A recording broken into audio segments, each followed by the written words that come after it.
Halo, selamat datang. Hari ini kita bakal kupas tuntas salah satu konsep yang paling krusial dalam dunia akuntansi, yaitu estimasi piutang tak tertagih. Nah, ini penting banget ya, karena kita akan belajar kenapa setiap bisnis itu wajib mengantisipasi kalau ada pelanggan yang nggak bisa bayar utangnya. Yuk, kita langsung mulai aja. Oke, coba deh bayangin skenario ini. Anda lihat laporan keuangan perusahaan, dan di situ tertulis piutang usaha sebesar 1 miliar rupiah. Keren banget kan angkanya? Tapi ada satu pertanyaan besar. Apakah seluruh 1 miliar itu benar-benar akan cair jadi uang tunai? Nah, inilah inti dari masalah yang akan kita bedah bareng-bareng. Untuk memecahkan teka-teki ini, kita akan mulai dengan memahami kenapa piutang itu sebenarnya adalah janji yang beresiko. Terus kita bandingkan dua cara menghadapinya, mau reaktif atau proaktif. Lalu kita belajar gimana cara mengantisipasi kerugian.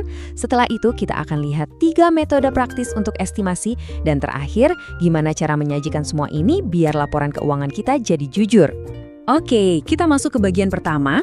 Penting banget untuk melihat piutang itu bukan cuma sebagai angka aset, tapi lebih sebagai sebuah janji dari pelanggan kita. Dan ya, namanya juga janji, selalu ada resiko kalau janji itu nggak ditepati. Gampangnya gini, piutang itu adalah hak kita sebagai perusahaan untuk nagih uang di masa depan. Jadi, setiap kali kita jual barang atau jasa secara kredit, muncullah piutang. Di atas kertas, ini memang aset. Tapi di dunia nyata, ini lebih kayak penantian akan sebuah pembayaran. Nah, ini dia masalah utamanya. Akan selalu ada kemungkinan beberapa pelanggan itu gagal bayar, entah karena alasan apapun. Kalau perusahaan pura-pura nggak tahu soal risiko ini dan mencatat semua piutang seolah-olah 100% bakal tertagih, wah, nilai aset di neraca jadi kelihatan lebih bagus dari kenyataannya. Dalam istilah akuntansi, ini namanya overstated. Dan ini bahaya loh karena bisa bikin kita salah ambil keputusan bisnis. Terus gimana dong cara perusahaan menghadapi risiko ini? Sebenarnya ada dua pendekatan yang beda banget.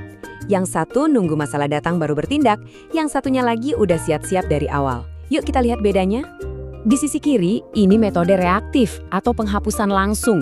Di sini, perusahaan baru bergerak kalau udah pasti ada pelanggan yang gagal bayar. Ibaratnya nunggu kejadian dulu baru pusing. Metode ini jelas gak dianjurkan. Sebaliknya, di sisi kanan ada metode yang proaktif, namanya metode penyisihan. Nah, ini baru benar. Metode ini sejalan dengan prinsip dasar akuntansi, yaitu matching principle, mencocokkan pendapatan dengan biaya-biaya terkait di periode yang sama. Inilah metode yang diwajibkan oleh Standar Akuntansi Keuangan atau SAK. Jadi, karena kita sepakat harus proaktif, mari kita gali lebih dalam konsep utamanya, yaitu penyisihan piutang. Anggap saja ini sebagai alat andalan kita untuk mengelola resiko kredit secara sistematis dan yang paling penting, jujur. Nama akunnya adalah penyisihan piutang tak tertagih. Coba dibayangkan ini sebagai semacam pos cadangan yang sengaja kita buat untuk menutupi potensi kerugian di masa depan. Secara teknis, statusnya adalah akun kontra aset. Artinya, fungsinya adalah sebagai pengurang dari total nilai piutang usaha kita. Jadi, buat apa sih kita repot-repot melakukan ini semua? Tujuannya simpel tapi sangat powerful. Pertama, supaya nilai piutang yang kita tampilkan itu realistis. Kedua, biar gak ada lagi istilah overstatement aset. Ketiga, untuk menerapkan prinsip kehati-hatian. Dan yang paling penting, untuk mencerminkan resiko kredit yang kita hadapi secara apa adanya. Oke, sekarang masuk ke pertanyaan praktisnya. Gimana cara kita tahu berapa besar penyisihan yang harus dibuat? Nah, akuntansi itu keren. Dia menyediakan beberapa metode. Kita akan bahas 3 pendekatan utama yang paling sering dipakai. Ada 3 metode utama. Yang pertama, pakai persentase dari penjualan. Ini yang paling simpel. Kedua, berdasarkan persentase dari total piutang. Dan yang ketiga, metode umur piutang atau aging. Ini yang paling detail dan akurat. Yuk kita lihat lebih dekat 2 di antaranya. Metode pertama ini yang paling straightforward. Perusahaan tinggal lihat total penjualan kreditnya selama 1 periode. Terus pakai persentase tertentu, biasanya dari pengalaman historis untuk menebak berapa kerugiannya. Fokusnya benar-benar cuma pada aktivitas penjualannya aja. Biar gampang, kita lihat contoh. Misalnya perusahaan punya penjualan kredit 500 juta rupiah. Dari pengalaman, biasanya sekitar 2% dari penjualan itu nggak tertagih. Ya udah, tinggal dikalikan saja. 2% dari 500 juta, hasilnya 10 juta rupiah. Nah, inilah estimasi kerugian untuk periode itu. Simpel kan?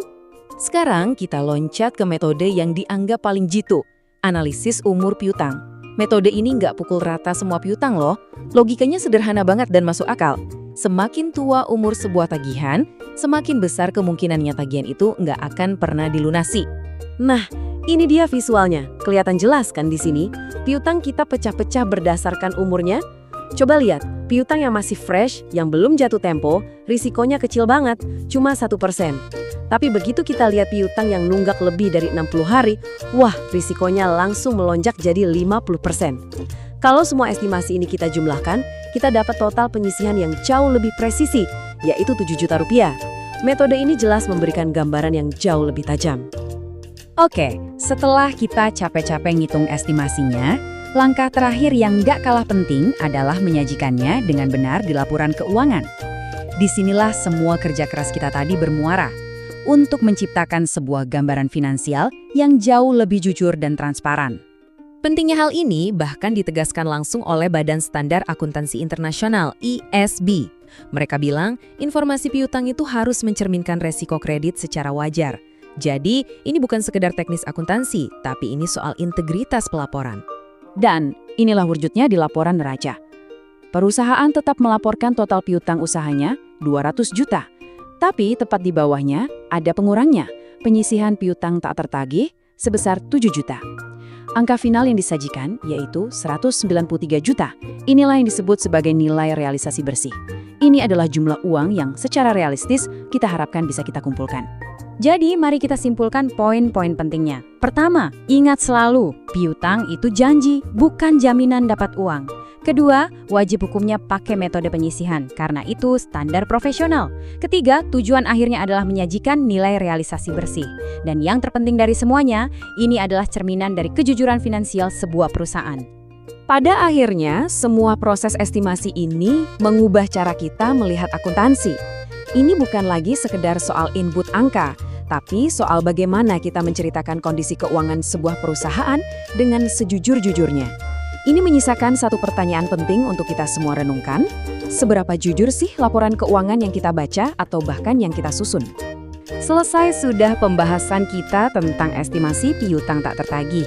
Saya harap penjelasan yang runut ini bisa memberikan gambaran yang jelas dan bermanfaat buat Anda semua. Terima kasih banyak telah menyimak.